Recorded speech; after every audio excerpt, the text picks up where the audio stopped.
Then, with regard to the continuation, what occurs on page 217, point number 26, the saying of the Imam al-Barbahari, rahimahullah, وَالسَّمْعُ وَالطَّاعَةُ لِلْأَئِمَّةِ فِيمَا يُحِبُّ اللَّهُ وَيَرْضَاهُ ومن ولي الخلافة بإجماع الناس عليه ورضاهم به فهو أمير المؤمنين لا يحل لأحد أن يبيت ليلة ولا يرى أن ليس عليه إمام برا كان أو فاجرا. He's saying rahimahullah, and hearing and obeying the rulers in that which Allah loves and is pleased with. So whoever becomes the Khalifa through the consensus of the people for him, and they're being pleased with him, then he is the Amir al-Mu'mineen, the chief of the believers. It is not permissible for anyone to spend a night thinking that he has no ruler over him, whether he, meaning the ruler, be righteous or sinful. Shaykh Fawzan, hafidhullah, said in explanation, from the usul, from the fundamental principles of the as-Sunnah wal Jama'ah that are made clear in the Book of Allah and the Sunnah of the Messenger sallallahu alayhi wasallam is as-sam'u wa ta'ah li wulati umur al-muslimin, is hearing and obeying those in authority of the affairs of the Muslims. And then Shaykh Fawzan goes on to mention evidences from the book and the Sunnah for this. He said, He the Most High said, يا أيها الذين آمنوا أطيعوا الله وأطيعوا الرسول وأولي الأمر منكم. Surah An-Nisa, the 4th Surah, Ayah 59, with the explanation. O you who believe, obey Allah and obey the Messenger, and those in authority amongst you. Shaykh Fawzan said, commenting, minkum, from amongst you, meaning from the Muslims. And he said, mentioning an evidence from the hadith, he said, and the Prophet sallallahu alayhi wa sallam said, أوصيكم بتقوى الله والسمع والطاعة وإن تأمر عليكم عبد. That the Prophet sallallahu alayhi wa sallam said, I counsel you with taqwa, with dutifulness to Allah, and with hearing and obeying, even if a slave takes charge of you. In the footnote they mentioned, this is a part of the hadith of Al-Irbad ibn Sariyah radiallahu anhu, and this checking has already proceeded. And this hadith is a hadith reported by Abu Dawood and At-Tirmidhi and Ibn Majah and others, and declared Sahih, authentic by Shaykh al-Albani. The famous hadith, part of the long hadith. He said, Shaykh Fawzan said, and in a narration, وَإِن تَأَمَّرَ عَلَيْكُمْ عَبْدٌ حَبَشِيٌّ, and in one narration there's the wording, even if an Abyssinian slave takes charge of you. In the footnote they say, reported by Al-Bukhari, and the reference in Al-Bukhari is hadith number 693. As we said, all the reference numbers referred to here in the footnotes to Al-Bukhari, all the numbers are wrong. So the actual reference is hadith number 693 from Anas radiallahu anhu, and reported by Muslim in his Sahih, hadith 1837, from a hadith of al-Husayn radiallahu anha. It says Mihsan here, and it should say al-Husayn radiallahu anha. Then they continue, and in some of the wordings of the hadith, or one of the wordings of the hadith reported by Muslim, وَإِن كَانَ عَبْدًا حَبَشِيًّا مُجَدَّعَ الْأَطْرَافِ, even if it be an Abyssinian slave with his limbs cut off. Shaykh Fawzan, back to the main text, Shaykh Fawzan said, the explanation of Shaykh Fawzan, he said, mentioned that narration himself, he said, and in a narration, عَبْدٌ مُجَدَّعُ al-atraf, even if it be a slave whose limbs are cut off. In the footnote they mentioned, reported by Muslim as hadith 1837, again from a hadith of al-Husayn radiallahu anha, and also reported by Muslim as hadith 648 from Abu Dharr radiallahu anhu. Shaykh Fawzan said, explaining this wording of the hadith, even if it be an abd who is mujadda' al-atraf, he said, meaning with his feet and his hands cut off, as long as he is wali al-amr, the one in authority, it is obligatory to obey him upon good. So this is from the usul, from the fundamentals of Aqidah. And the one who revolts against the Muslim rulers, he is from the Dhalleen. He's from those people who are astray. Either he will be a Khariji, one of the Khawarij, or he will be a Mu'tazili, one of the Mu'tazila, or a person of some false sectarian way, some false and futile sectarian way, contrary to the Sunnah of the Messenger sallallahu alaihi wasallam. It's saying, وَالسَّمْعُ وَالطَّاعَةُ لِلْأَئِمَّةِ فِيمَا يُحِبُّهُ اللَّهُ وَيَرْضَاهُ, and hearing and obeying the rulers with regard to that which Allah loves and is pleased with. Shaykh Fawzan said, with this qaid, with this restriction, in the obedience to the rulers is with this restriction here, with regard to that which Allah loves and is pleased with. But as for ma'asiyah, as for sin, then they are not obeyed in that. The rulers, they are not obeyed in that which is ma'asiyah, sinful, disobedience to Allah. They are not obeyed in that.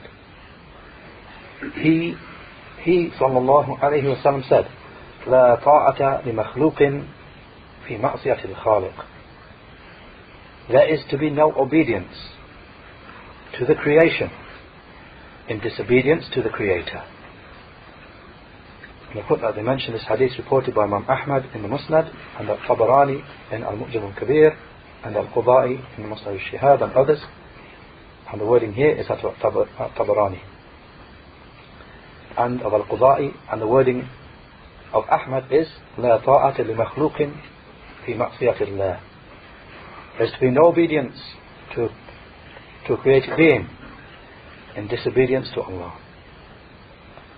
And this is from a hadith of Imran ibn Husayn radiallahu anhu, and it was declared Sahih, authentic by Shaykh Al-Albani in as-Sahihah number 179.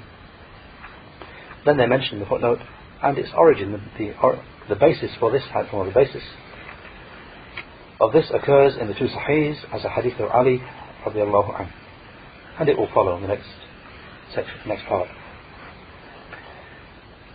in the next sentence indeed. Then Shaykh Fawzan said, and he alayhi salatu wassalam said, إِنَّمَا الطَّاعَةُ فِي الْمَعْرُوفِ. Obedience is only in what is good. In the footnote they mention, reported by Al-Bukhari in the Sahih, and the reference should be Hadith 7145. And Muslim in his Sahih, Hadith 1840. As a Hadith of Ali radiallahu anhu, one was just indicated. And the wording of Muslim is لا طاعة في معصية الله إنما الطاعة في المعروف. There is no obedience in disobedience to Allah. Obedience is only in what is good. Shaykh Fawzan said, and this does not mean that if the one in authority orders a sin to be committed, that he is to be stripped of his rulership. It doesn't mean that. Rather, just that he is not obeyed upon this sin. It's not to be obeyed upon this sin. But he is still to be obeyed in whatever is not a sin. And his rulership remains.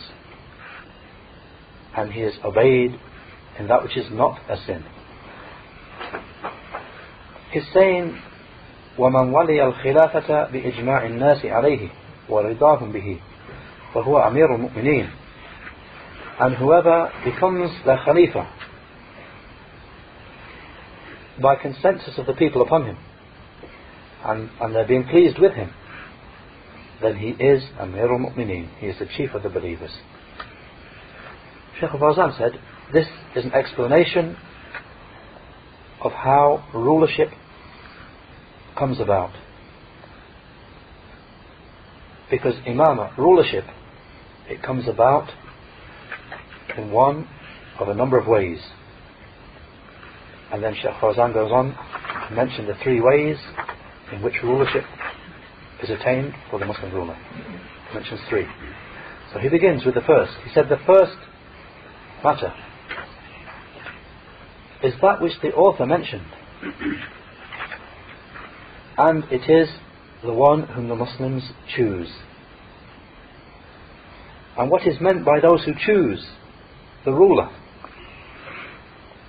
is Ahlul Halli wal Aqd. Those who choose the ruler are the people of authority and influence.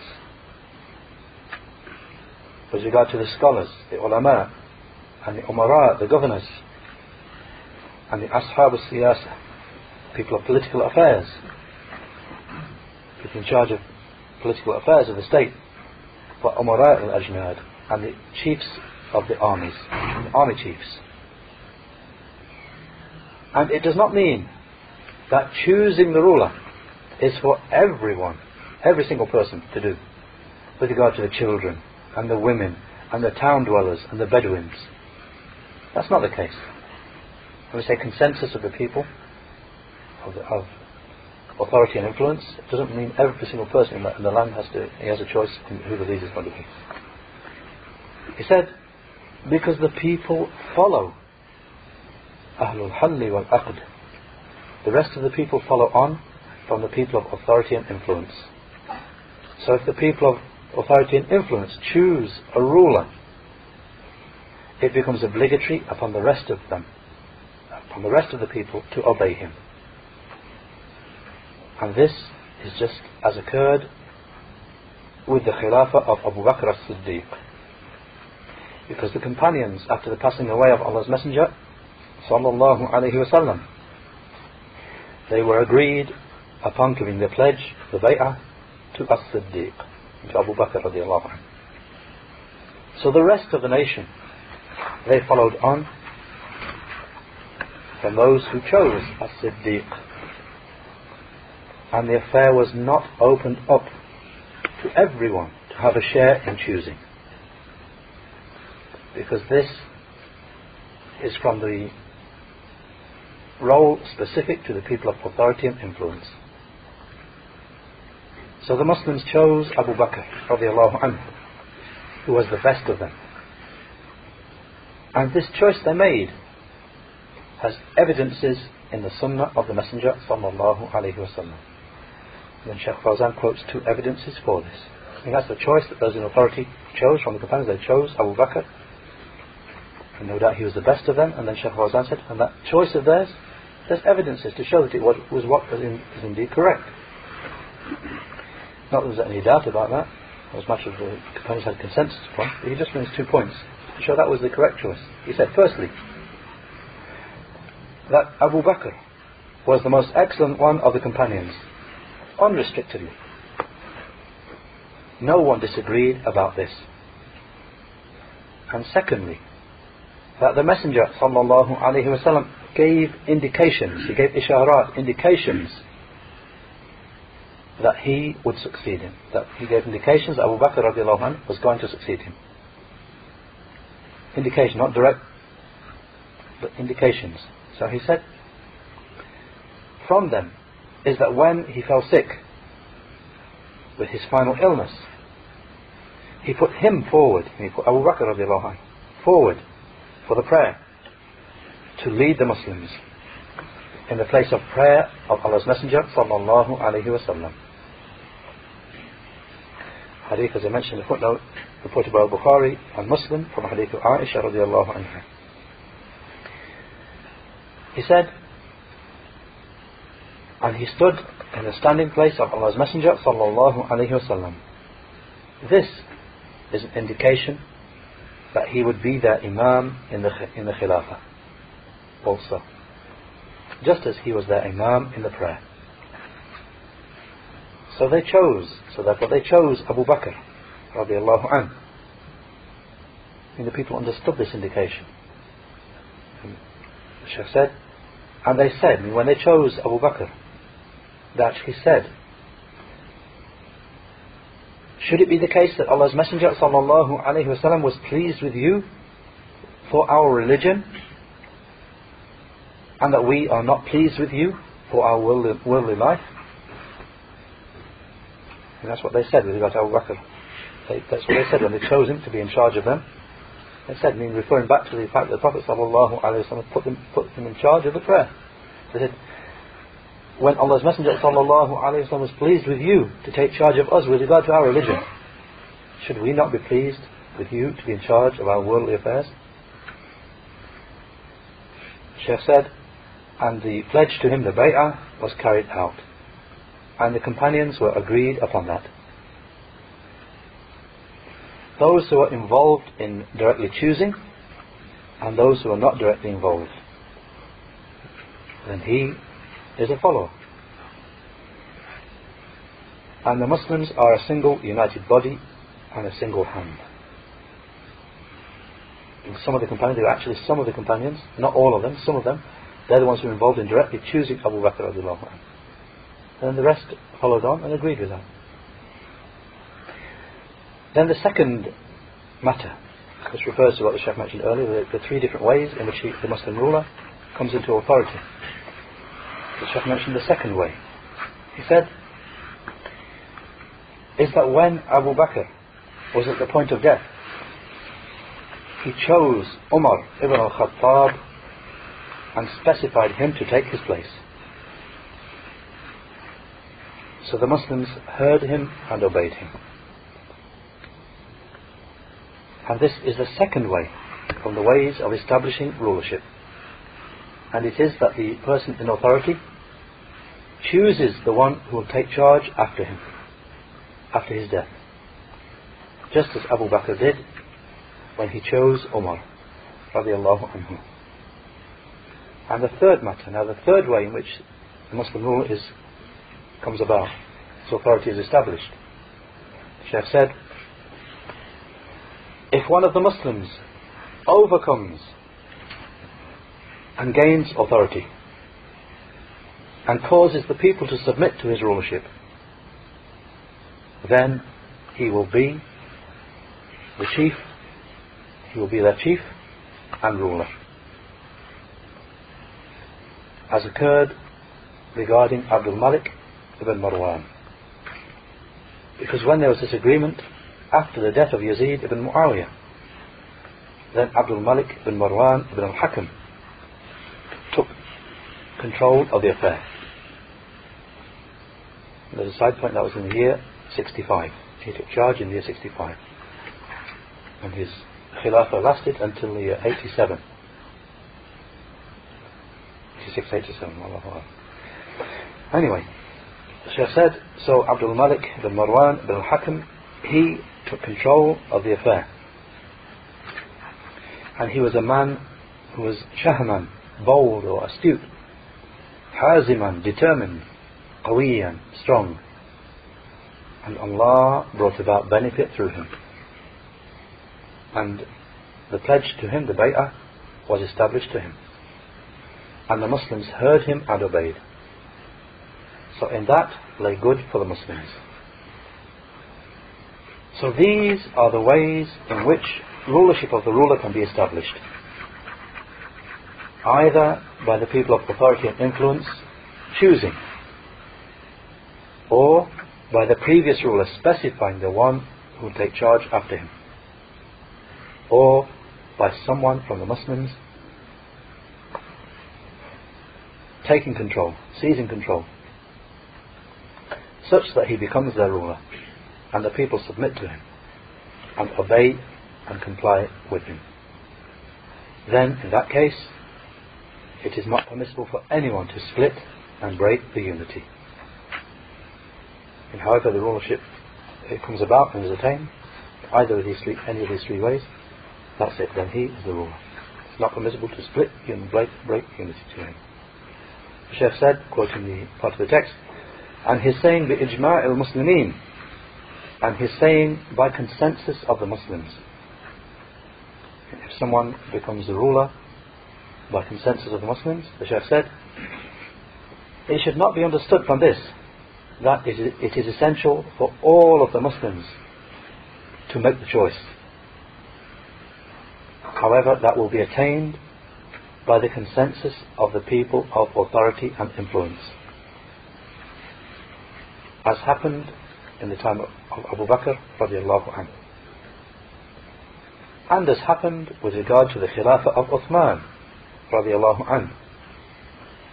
For the ones who chose him were the Ahlul Shura, were the people of the council. They're the ones who chose him. And they were the remainder of the 10 from his paradise. They chose him. So his rulership was established. And no one raised any objection to that. Rather, they all agreed in consensus to the rulership of Uthman radiallahu anhu.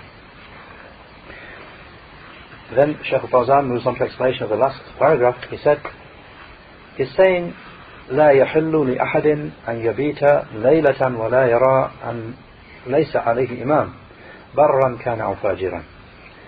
It is not permissible for anyone to spend a night thinking that there is no ruler over him, whether he be a righteous person or a sinful person. Shaykh Fawzan said, this is a very important matter, and it is that it is not permissible for a person to rebel against the united body of the Muslims and to separate away from obedience. For if he does that, وَبَاتَ لَيْلَةً وَلَيْسَ لَهُ إِمَامٌ, and he does, as mentioned in the hadith, he spends a single night and he has no ruler. Shaykh Fawzan said, mean whose rulership he believes, not believing that he has rulership over him, then this person قَدْ خَلَأَ رِبْقَةَ الْإِسْلَامِ مِنْ عُنُقِهِ. This person who spends a single night thinking that he has no ruler whose rulership is upon him, then he has thrown off the rope of Islam from his neck. In the footnote they mention Muslim reports in his Sahih from a hadith of Abdullah ibn Umar, this hadith with the wording وَمَنْ مَاتَ وَلَيْسَ فِي عُنُقِهِ بَيْعَةٌ مَاتَ مِيتَةً جَاهِلِيَّةً. And whoever dies and he does not have pledge to the ruler upon his neck, he will die a death of the days of ignorance. The footnote continues, and in a narration from Ibn Umar reported by Al-Hakim in his book Al-Mustadrak upon the two Sahihs, من خرج من الجماعة قيد شبر فقد خلأ ربقة الإسلام من عنقه حتى يراجعه. قال ومن مات وليس عليه إمام، بل قال من مات وليس عليه إمام جماعة فإن موتته موتة جاهلية. But Allah's Messenger sallallahu alayhi wa sallam said, whoever departs from the united body of the Muslims, the Jama'ah, by a handspan, then he has thrown off the rope of Islam from his neck until he returns. And he said, and whoever dies and does not have a ruler of the Jama'ah upon him, a ruler of the united body of the Muslims over him, then his death will be a death of the days of ignorance. This hadith was mentioned by Shaykh Al-Albani in As-Sahihah, affirming it under hadith number 984, and it was declared by Shaykh Muqbil rahimahullah in his checking of Al-Mustadrak, that he said that this hadith is to the standard of Muslim.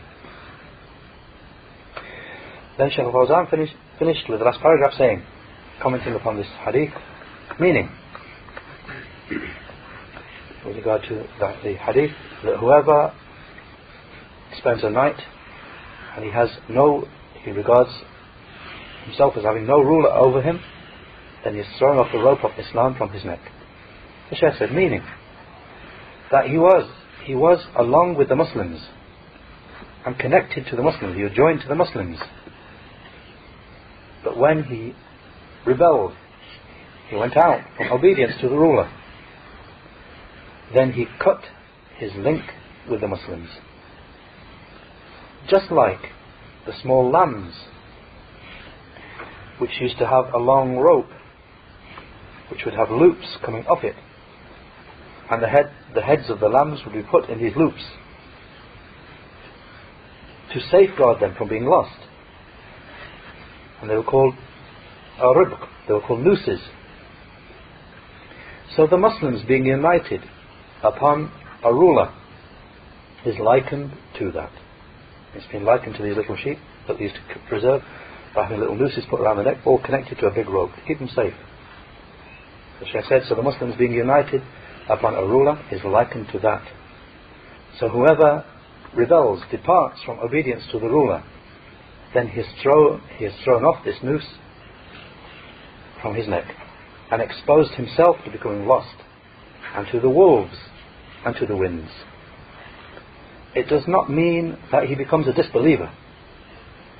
Its meaning is that he has split away from the united body, the Jama'ah, and he has exited from obedience. So he has become like an animal that has left its connecting rope and has exposed itself to wild animals and to being snatched away or stolen.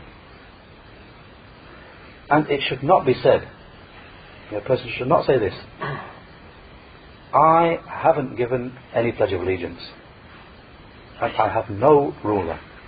You know what some people say? They say, I didn't actually, some people in the land went and gave the pledge, but I stayed at home, I didn't give any pledge, I haven't got a ruler. Shaykh said, it should not be said, I didn't give the pledge of allegiance, the bay'ah, and I have no ruler. Shaykh answered saying, for you are just one of the Muslims. So when the people of influence and authority give the pledge, then you follow on from them. Alhamdulillah, wa sallallahu ala Muhammad. Subhanakallahumma wa bihamdika, ashhadu an la ilaha illa anta, astaghfiruka wa atubu ilayk.